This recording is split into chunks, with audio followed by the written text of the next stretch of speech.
ہم عالم بن جائیں، مفتی بن جائیں، شیخ الحدیث بن جائیں، شیخ التفسیر بن جائیں، ہم کتنے بڑے امام بن جائیں، لیکن ہمیں آخرت میں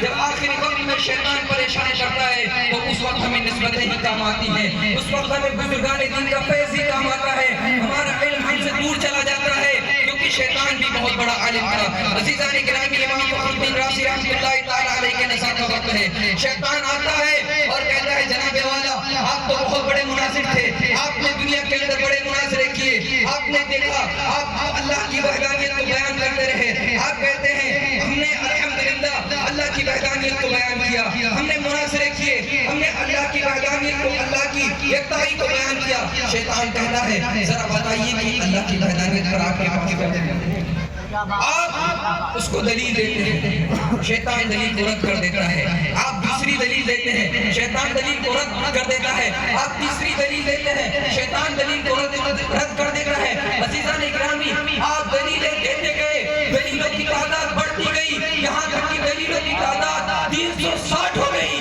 لیکن شیطان جو کہ معلم الملائکہ رہ چکا، شیطان فرشتوں کا استاد رہ چکا تھا، بہت بڑا عالم رہ چکا تھا، اس وجہ سے اس نے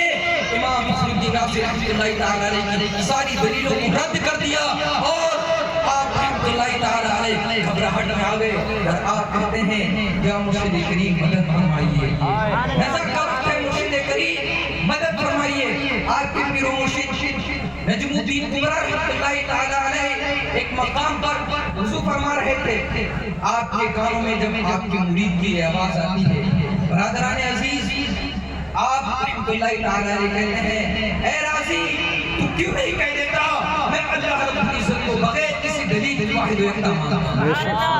ذرا بتائیے وقت کا امام ہو، علم کا عالم ہو، کہ جس کو ایک فن کا،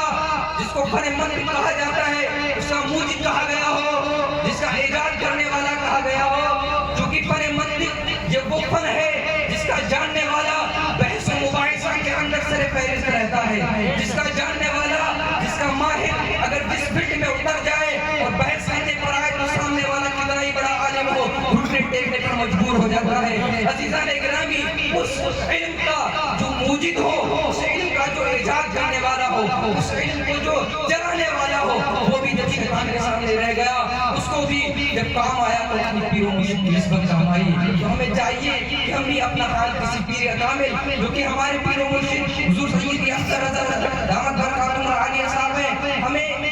زیادہ بتایا گیا ہے کہ بہترین کے تلاش میں، زیادہ بہترین کی تلاش میں جو ہمارے پاس بہترین ہے وہ کہیں ہم سے رفت ہو دیں۔ عزیزان گرامی، ہمیں جو ہمارے پاس موجود ہے ہم اس کی بہتریاں جانتے ہیں، ہمیں چاہیے کہ ہم ان کے ہاتھوں پر بیعت ہو جائے تاکہ ہماری آخرت بھی سنور جائے اور دنیا بھی سنور جائے، کیونکہ دنیا کا بھی اصول ہے جو مال، جو چیز کسی برانڈڈ کمپنی کی ہوتی ہے اسی کو انسان خریدنے کی کوشش کرتا ہے، اور جو لوکل کمپنی کی چیزیں ہوتی ہیں ان کو کوئی نہیں خریدتا ہے۔ لہٰذا ہمیں بھی چاہیے کہ ہم کسی کے دامن سے وابستہ ہو جائیں تاکہ ہم دنیا کے اندر بھی پہچانے جائیں اور آخرت کے اندر بھی پہچانے جائیں۔ اللہ رب العزت کی بارگاہ میں دعا ہے مولا کریم